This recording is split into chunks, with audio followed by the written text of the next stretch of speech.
Yes, I was scammed by another real estate agent on a deal and it cost me about $15,000.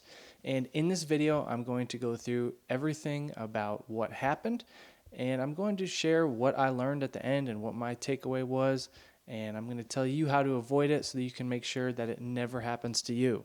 If you don't know me, my name is Frank Kritzman. I'm a real estate agent on the Emerald Coast of Florida, and I spent about 10 years as Air Force EOD before doing real estate for the last 3 years full time. So, anyways, here's what happened. I get the house on the market ready to sell, and it's actually a house that I showed in a previous video where I was going through the prep and showing you how to get the most amount of money when you're selling a house. So I get an offer on that house, and in that offer contract, there was a stipulation in the additional comments section that basically said if the roof does not have at least 5 years of usable life left, that the seller, me, would have to pay for a new roof at closing, which I'm okay with. I think that we could have gotten the sale to go through just fine without replacing the roof, but it's getting older. It's about 14 years old. So I say sure, and I'm a gambling man, so yeah, I'll put a little bit of money on the bet, and as long as everything is fair and good to go, sure, I have no problem replacing that roof. And it said that the age of the roof was to be determined by a roofing contractor or an inspector. If you're not familiar with this whole process, the usable life left of the roof is usually found on the 4-point inspection, and it's noted by the inspector. And this whole thing is now hinging on whether or not the roof is going to have at least 5 years of usable life left. Anyways, the inspections happen, and the buyer's agent sends me a repair request. And it says on the repair request, based off of the inspection, seller will be replacing the roof. Based off of the inspection and the contract, seller will be replacing the roof. And they had a few other items on there on the repair request. So in my head, I'm thinking, okay, contract said if the roof does not have at least 5 years of usable life left, then I'll replace the roof. Okay, sounds good. So I tell them, the other agent, I say, go ahead and send me over that inspection report so that I can look at it because I want proof. If I'm about to have to replace this roof, I'm cool with doing it as long as there's proof, as long as everything's fair and everything's legit. So the other agent says, yeah, I'm going to go ahead and send you that report real quick. This was later at night. They don't get back to me. They don't send me an email that night. I don't hear from them. Not a huge concern really, but I don't hear from them all morning. And then a little bit later in the afternoon, that's when I finally get the inspection report back, and I'm already starting to get a little bit like sus. I'm a little sus about this whole situation. Like, if they had the inspection report, why didn't they just send it to me right away? So I look over the inspection report, and sure enough, the inspector had noted that the roof has less than 5 years of usable life left on the roof, which would mean that I would have to replace the roof because, as the contract said, it has to have at least 5 years. So inspection said less than 5 years. That means I have to pay for a new roof. So I'm like, okay, is what it is. And then I'm just looking over the rest of the report, and I see down in the bottom, there's like a notes section on the bottom of these inspection reports. On the bottom of this inspection report, there was a little note that said change made today regarding the roof, and it had that day's date on it and then the initials for the inspector. And I'm very curious because this is now 3 days after that inspection had happened, and the inspection was dated and signed for one particular day, and then suddenly 3 days later, there's a change regarding the roof. So I'm curious now at this point. I'm like, why is this change happening? What happened here? And obviously, there's a lot of money on the line regarding this one particular item. So, I'm a little heated, right? And I want to get to the bottom of this. So I called up the inspection company, and I actually get the owner of the inspection company on the phone, and he admitted to me that someone had called him that morning, earlier that day, and basically they were trying to get the inspector to change the number on the report. through this long conversation I had with the owner of the inspection company, I actually got him to admit that the original report ruled in my favor. It said there was more than 5 years of usable life left on the roof, and that would mean that I would not have to pay for a roof. And that's what the original report said. Now, I didn't have that in writing. All I had was the owner of the inspection company telling me that's what the original report said. And I can't get access to that, unfortunately. So now I'm very frustrated because originally the inspection ruled in my favor and now it's ruling in the opposite, right? So I'm very irritated. I'm trying to get to the bottom of this. Who made the call? I'm trying to figure out what to do next. I ended up calling my broker and I talked to my broker about it, and they basically said, everything else aside, however I choose to handle the situation after, or, regardless of whatever happened, based off of the contract, they had an inspection report that they presented with to me that basically causes me to have to pay for a new roof based on the contract, regardless of whether they got the report fraudulently, they made it up, or if it was legitimate or whatever.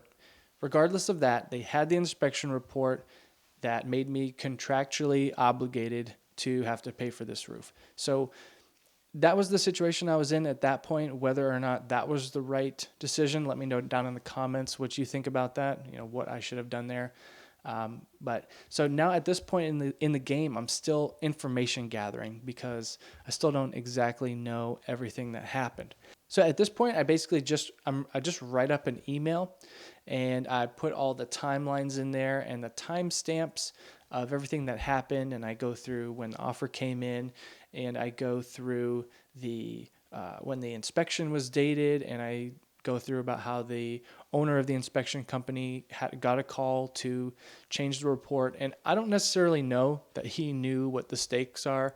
It's perfectly possible that he was completely out of the loop and the other agent just wanted him to change his report and he had no idea why. So I'm giving the inspection company the benefit of the doubt in that situation that, maybe they didn't know what the stakes are. They still shouldn't have changed the report either way. So I get this big email together that has all the timelines of everything, and I go ahead and CC the other agent, their broker, and I also CC the inspection company, and I send out this email. And essentially, all I want to do is get one of them to reply to it so that now I have a paper trail of them admitting to being involved in this situation. And I offered them all. I said, hey, I don't need to tell you guys how this looks, how the situation looks. It looks bad. I don't need to tell you that, surely. And I'm giving everyone a chance to do the right thing before I take further action on this. And so that was what I let everyone know. It wasn't a threat or anything. I'm just saying, hey, here's how it looks. Giving you guys a chance to do the right thing, and we can clear all this up. So I send it out, and shortly after that, I get a call from the other agent on the buying side. And it was at that point where they accidentally told me, I don't know if it was accidentally or not, but they let me know that they were the ones that actually called the inspection company and got them to change the number on the report to rule in the favor of their buyer. So of course, they give me some ridiculous excuse as to why they did that. And, they had perfectly innocent intentions as to why they made that phone call. And they just wanted clarification, and there was confliction on the reports. There wasn't anything confliction. We all know exactly why that phone call was made.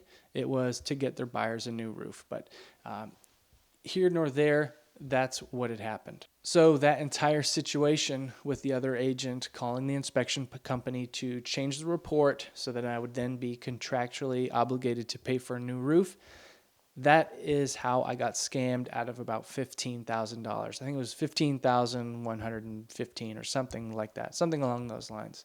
And to say I'm not mad, I'm disappointed, really. I'm just very disappointed. To just add fuel to the fire, not only did I have to deal with the frustration of all that, but I felt like I was constantly doing all of the problem solving on this deal. Like I had to do most of the legwork for everything to get the deal to go through. And the whole time in my back of my head, I'm like, I'm hoping they just cancel anyways, because there was a certain point where I was just so frustrated and so done with it. I was like, look, if you guys want to walk away, I don't care. Do it. I'll give you your EMD back right now. I do not care. Anyways, that's how the situation played out. But here's everything that I learned from it so that I can make sure that this situation never happens again.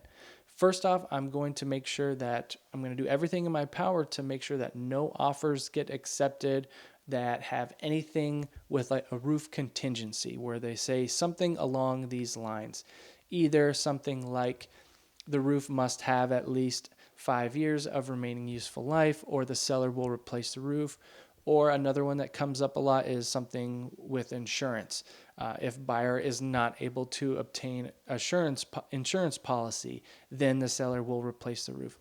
None of the ifs about the roof. When the offer comes through, it's either seller's replacing the roof or they're not replacing the roof. I would do everything you can to not have any ifs in there, because anytime you put something in the contract where it could go either way, and you're putting that decision in someone else's hands as to which way the roof is going to go, or any large item, AC could be the same thing. The other big takeaway from this situation is something that I say a lot, which is you catch more bees with honey. And here's what I mean by that. During the whole time where that situation was taking place, where this other agent was being fraudulent, I had a different deal going on where I showed another agent's house like more than a year ago, and I was very polite with the other agent. I gave them great feedback. When I was at the showing for that house, I found a couple things that were broken, and even though my buyer didn't even end up submitting an offer on that house, that listing agent appreciated that I gave them that much feedback, and I showed them a couple small things that when it came time, a year later, and I'm showing another property of theirs, they remembered me, right? As soon as my text messages came through, he calls me, says that he remembered me, and I'm getting essentially special treatment because I was nice more than a year ago. And he's going to bat for me with his seller now that we're under contract on his current listing. And we're open to working together, right? We're making this deal happen, and the seller is being extra flexible with things, and we're getting extensions, and we're making deals and making things happen. And it's all because he was courteous, and it's all because I was courteous, and we were just professional and nice to each other. So that's why I say you catch more bees with honey. You get more done in the long run by just being respectful, nice, and honest. If you lose money, you lose a little bit, but if you lose your character, you're going to lose everything. Hope you enjoyed the video. If you have anything to say, make sure you go down and put them in the comments below. Have a great day, and I'll see you in the next one.